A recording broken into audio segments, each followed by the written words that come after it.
Government of India has declared this year 2012 as the National Mathematical Year as a tribute to the maths wizard Srinivas Ramanujan to mark the 125th birth anniversary of Srinivas Ramanujan.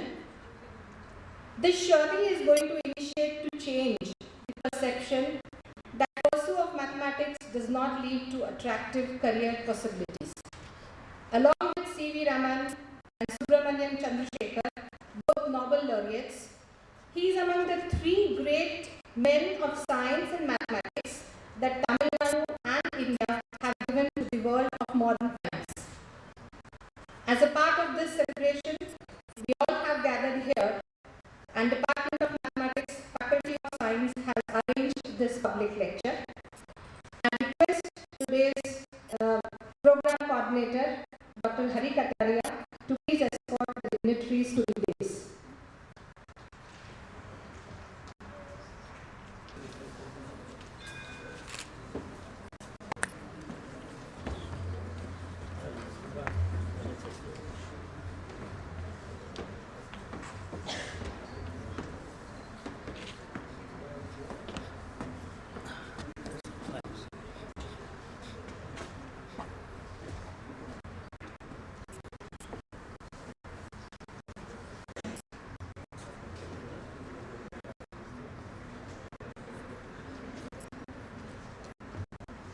Science for his welcome address.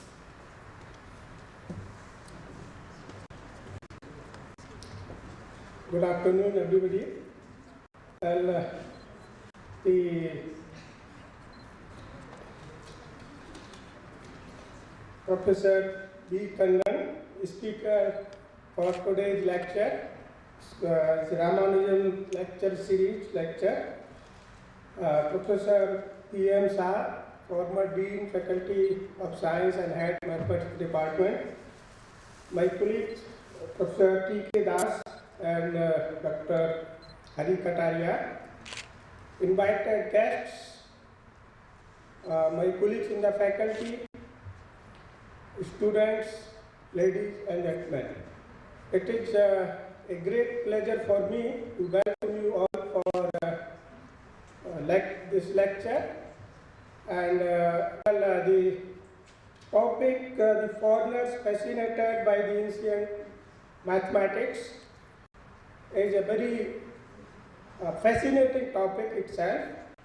And I would say not the foreigners but Indians are also fascinated by the mathematics.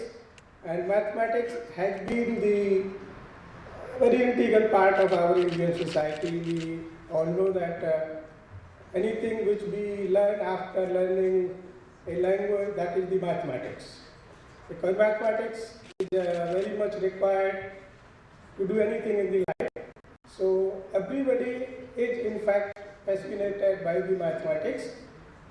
And so it is, I again welcome you all here for this lecture by a very eminent mathematician of India, Professor B. Kannan, who has been also the Pro Vice Chancellor of Central University of Hyderabad. I welcome you, sir, here with these few words. Thank you.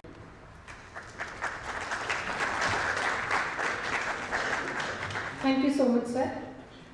Adding to the warmth of this welcome, we'd like to extend the floral welcome to the dignitaries on the dais. I now request Dr. Ekta Shah to present a bouquet to today's keynote speaker. To extend,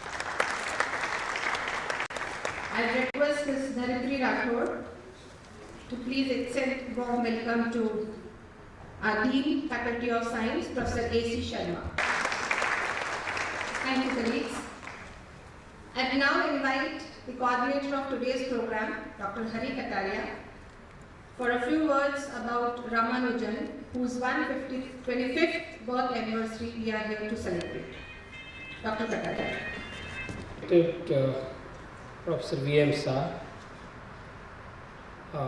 respected Professor Kannan, Professor Sarma sir, Dean Faculty of Science, Professor Das sir, Head Department of Mathematics and Vice Dean Faculty of Science, Senate and syndicate members,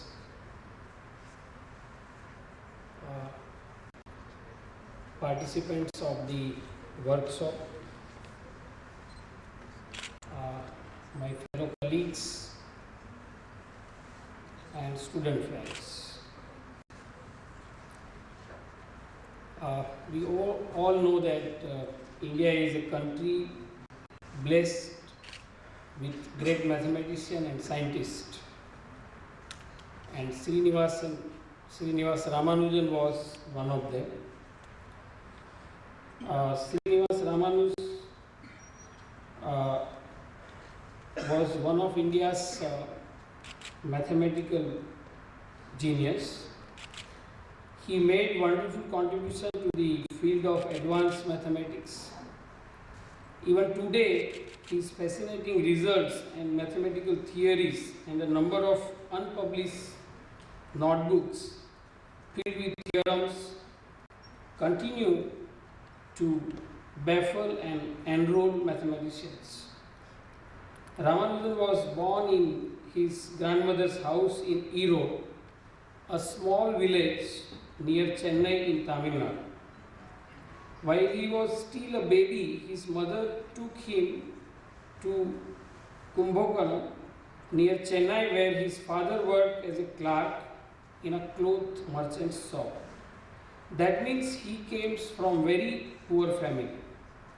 He joined the town high school there in January 1898 and was a very good student. But his real aptitude lay in mathematics. He read G.S. Carr's synopsis of elementary results in pure mathematics to teach himself mathematics. He got a scholarship for his first year at the government college in Kumbakonam, but he devoted more time to mathematics and neglected his other subjects. In 1906, Ramanujan joined Panchayappa College at Chennai. He passed in maths and failed in all other subjects. In the following years, he worked on developing his own ideas in mathematics without having a real idea of the research topics then. On 14 July 1909, he married a 9-year-old girl as his mother arranged for him. However, Ramanujan did not live with his wife until she was 12 years old. During this period, he published many papers and was becoming well known in Chennai as a mathematical genius. In 1913, while he worked as a clerk in the Indian Mathematical Society, Ramanujan wrote to Cambridge mathematician G.S. Hardy and told him about his work. He had read Hardy's book Orders of Infinity, which was published in 1910. Soon a regular correspondence developed between them, and in 1914 Ramanujan enrolled at Trinity College, Cambridge. There Hardy and Ramanujan began work together. But Ramanujan did not keep well. Being an orthodox Brahmin, he was a strict vegetarian. And during the First World War, he found it difficult to survive there. And it got harder for him to get special food, and Ramanujan began having health problems. But with Hardy's encouragement, he continued to publish papers which were very well received in the academic community. In 1916, Ramanujan graduated from Cambridge with a Bachelor of Science by research. This degree was recognized as a PhD degree after 1920. But a year later, he fell seriously ill, and his doctors feared that he would die, Ramanujan was elected as a fellow of the Cambridge Philosophical Society in 1918. At the same time, he was elected as a fellow of the Royal Society of London. This was a great honor to him and his health seemed to be improved. But when Ramanujan arrived in India on 13 March that year, he was dying. Despite medical treatment, he died in 1920.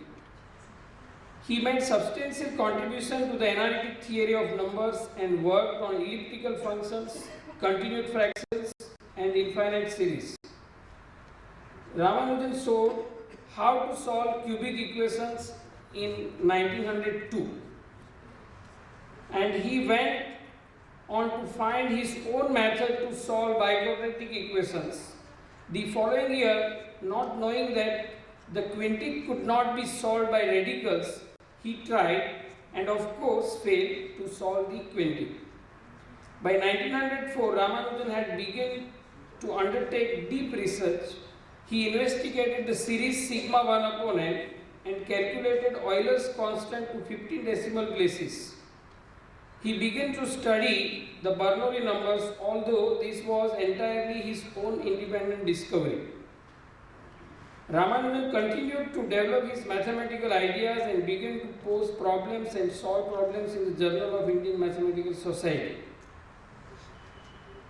The great mathematician Hardy used to compare Ramanujan with the great mathematicians like Euler, Gauss and Jacobi. We all very much understand that one conjecture in mathematics makes person ever memorable. And Ramanujan made so many conjectures, and even we are unable to prove or disprove some of the conjectures. Thank you. Thank you.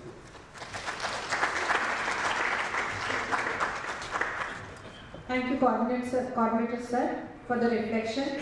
We all must have realized what a genius he was, and all that he has contributed towards mathematics is being enjoyed and relished, cherished throughout a century since then. I now request Professor Tarun Das for a few words about the speaker, keynote speaker, Professor Kannan. Dr. Das.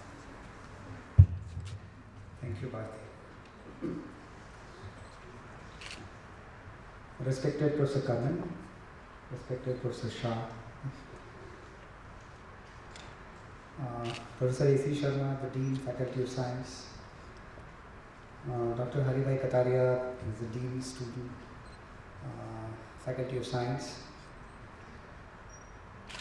learned mathematicians, budding mathematicians, invited guests, and ladies and gentlemen, a very warm good evening to all of you and hearty welcome on behalf of the Department of Mathematics.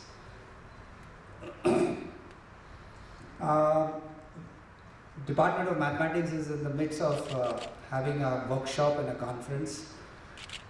We finished a workshop, 7-day workshop yesterday, starting 18th. And tomorrow we begin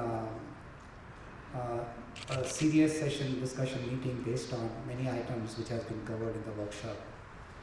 So amidst two serious kind of things, we were wondering that can we use this opportunity to have a lecture by an eminent Indian mathematician, just to give more a flavor of mathematics to the community at large in the society. And I'm very happy that we could conceive it and we are here. I don't see many audience, maybe because it's a Christmas day, but I know those who have turned up are really serious, and I welcome you all once again. I hope you will like the lecture. Professor Kannan, I know him since when I was graduating from University of Allahabad way back in 85, 86. I have few things about him to share with you. Master mathematician Professor V. Kannan is from Hyderabad Central University. He believes in living a simple, spiritual and controlled life with a correct blend of penance and pleasure. What do you call a man who refuses to conform and follows his own conviction? Mark him as a rebel or admire him for being a revolutionary. It's up to your choice. But Professor V. Kannan, a reputed mathematician from University of Hyderabad, is all this and much more. Always dressed in spotless white dhoti and shirt, Professor Kannan smears sandalwood paste across his forehead and sports a kudumi. He dwells in the midst of post-modern university campus where denim, coke, etc. are prevalent. But this master mathematician is truly a non-conformist. Born in Navalapkam, a tiny village in Tamil Nadu,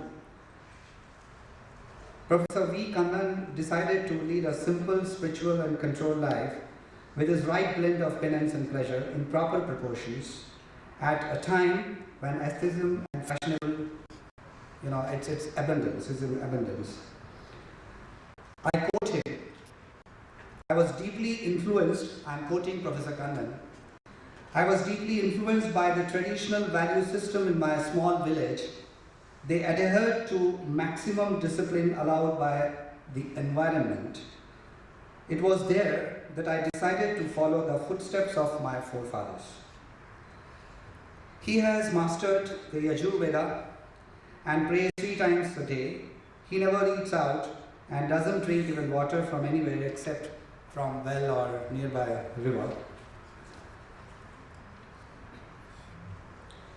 Trials and tribulations manifested themselves in many forms to divert Professor V. Kannan from this solitary sojourn. Dining practices are difficult to adhere to consistently when one has to travel a lot. That is what Professor Kannan feels. He has served the Indian Mathematical Society as president. He has served this mathematics section of the Science Congress as president in many ceremonial positions in our country. He received many offers to go abroad but accepted none as he was against crossing this and he had some discipline, so it was difficult. He, however, had research collaborations with many foreigners and his research papers have appeared in international journals published in various countries where mathematics is being pursued very seriously, including US, Canada, Germany. I am very fond of one of his memoirs of American Mathematical Society. Professor V. Kannan was honored as a Fellow of Indian Academy of Sciences and is the only mathematician in Andhra Pradesh, to the best of my knowledge, somebody should correct me, to be recognized as a Fellow of the Indian National Science Academy. The modern society is very accommodative, that's what Professor Kannan feels. It tolerates and even appreciates opposite viewpoints. The movement among the weaker sections are necessary for their uplift. The real negotiation between modernity and tradition is on the weight given to values. While modernity tries to maximize comfort without compromising on virtue, traditions tries to maximize virtue without compromising on comfort. It is difficult to hold on to traditional beliefs at a place where rationalism is the hallmark. Professor Kannan, however, dismisses the apparent conflict between faith and reason. He feels faith is an integral element of every realm of life. Even mathematics has axioms which you have to assume to deduce the theorem. Similarly, life becomes more orderly when one accepts the axioms of traditions. That's what Professor Kannan feels. Professor Kannan very rarely visits for a longer time to places because of what I have recently told all of you. I am very pleased that he arrived here on 23rd and he's going to be with us till 27th and he's leaving 28th morning. I'm very grateful to you, sir, for spending your valuable time and energy and sharing all your very useful knowledge with all of us. I welcome you once again. Thank you, sir, and thank you all very much. Hope you have a good evening. For his remarks and then chair the session ahead.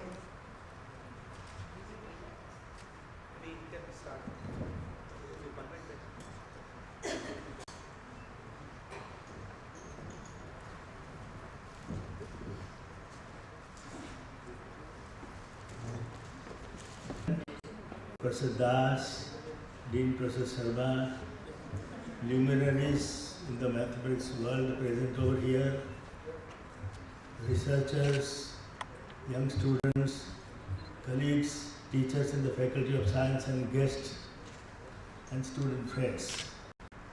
Of course, it is a matter of great pleasure for me to be here on behalf of the Department of Mathematics. Before actually I invite the eminent speaker, I would like to make a few points. Of course, I am not making any remarks, but something related to the present mathematical year throughout the country. Just to remind you, last year on 26th of December in Chennai, there was a conference where our Prime Minister Professor Manmohan Singh presided, and there were several luminaries in the mathematics world present there, and they must have also influenced along with the Indian Mathematical Society on our side also. And Prime Minister then declared 22nd December as a National Mathematics Day.